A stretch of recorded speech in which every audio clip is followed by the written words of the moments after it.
Сайн байцгаана хүүхдүүдээ. Өнөөдрийн хичээл холимог нийлмэл өгүүлбэрийн онцлог. Энэ хичээлээр өгүүлбэрийн олон хэв шинжийг ялган таних юм аа.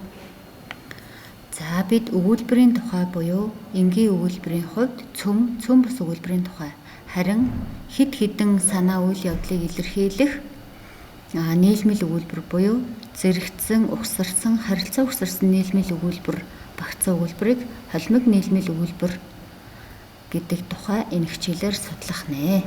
За холимог нийлмэл өгүүлбэр гэдэг нь бүтцтэй 3 болон түүнээс дээш энгийн өгүүлбэрийг багтааж өөр хоорондоо өгүүлбэр зүйн өөр хэм маягийн холбоо буюу зэрэгцүүлэх, угсруулах, харилцан угсруулах холбоогоор холбогдож хэлбэр утгын хувьд нэгэн бүхэл болсныг холимог нийлмэл өгүүлбэр гэх нэ.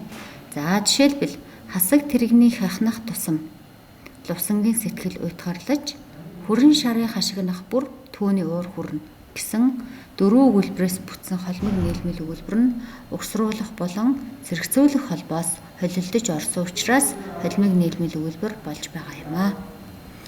За тэгвэл сэлэнгийн шар намар замын тоос ажлын цуураа тэнгэрт хадаж ахын авчирч өгсөн хөхүүртэй айраг усанд орж байгаа адуу шиг шаагна гэсэн өгүүлбэр нь тоос цуураа хадна, ах авчирч өгсөн адуу усанд орно, айраг шаагна гэсэн 4 өгүүлбэрээс бүтсэн байна. 4 энгийн өгүүлбэрээс.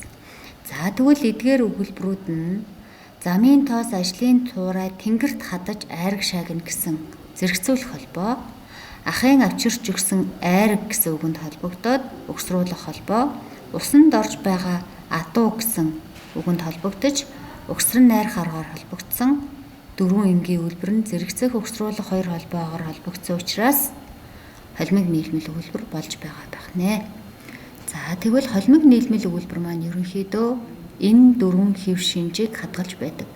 Зэрэгцсэн нийлмэл өгүүлбэр, харилцаа угсарсан нийлмэл өгүүлбэр холилдож нэг дор орно гэсэн үг. Жишээлбэл морин төвөргөөн сонсогдож нохой боорлсоор гэсэн 2 өгүүлбэр нь зэрэгцээд хүн ирсэн нь хуулагч байв гэдэг өгүүлбэр нь харилцаа угсарсан нийлмэл өгүүлбэр юм.